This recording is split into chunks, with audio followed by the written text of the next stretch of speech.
આજની આપણી આ રેસીપી સિમ્પલ પણ ખૂબ જ ટેસ્ટી એવી છે. તેના માટે મેં અહીંયા 4 રોટલી લીધેલી છે, ગ્રીન ચટણી છે અને કેચઅપ છે. આપણે કેચઅપની અંદર આ ચટણી એડ કરવાની છે, ગ્રીન ચટણી એડ કરી મિક્સ કરી અને હવે રોટલી ઉપર ચોપડી દેવાની છે.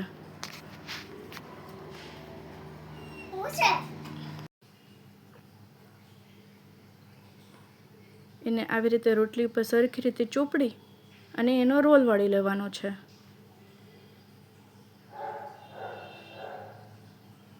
જો આવી રીતે એને રોલ વાળવાનો છે. આ ચટણીના હિસાબે ખુલશે પણ નહીં, રોટલી સરસ મજાની થઈ જશે. આવી જ રીતે બીજી બધી રોટલીમાં પણ તૈયાર કરી લેવાની છે. હવે મેં અહીંયા લોટી ગરમ મૂકી દીધી છે, એના ઉપર ઘી યુઝ કરું છું. તમે ચાહો તો તેલ યુઝ કરી શકો છો.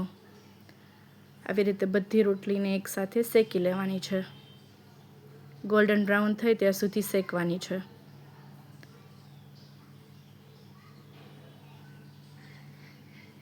તમે તેલ ગરમ થઈ જાય ને એમાં તલ પણ નાખીને મૂકી શકો છો, થઈ શકે એવી રીતે પણ મસ્ત લાગે છે.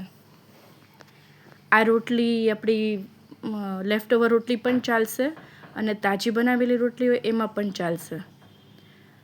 તો જો આવી રીતે ગોલ્ડન બ્રાઉન થાય ને ત્યાં સુધી એને શેકવાની છે.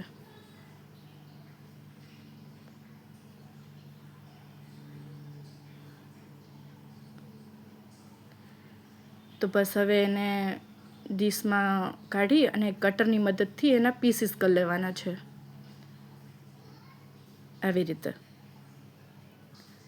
આ છોકરાઓના લંચ બોક્સમાં પણ નાખી શકાય છે. ખૂબ જ ટેસ્ટી અને હેલ્ધી. છોકરાઓને અને મોટાઓને પણ ભાવે એવી ચપાતી રોલ તૈયાર છે આપણા.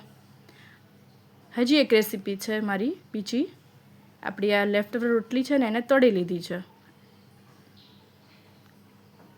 એ રોટલીનો એક બાઉલમાં ભૂકો કરવાનો છે આવી રીતે તળેલી રોટલીનો. હવે એની અંદર મમરા, ડુંગળી, મરચાં, ટમેટાં, તમે ચાહો એ બધા વેજીટેબલ્સ લાઈક કાકડી હોય તો પણ ચાલશે, પછી બાફેલું બટેટું નાખી શકો, ચણા હોય તો ચણા એડ કરી શકો.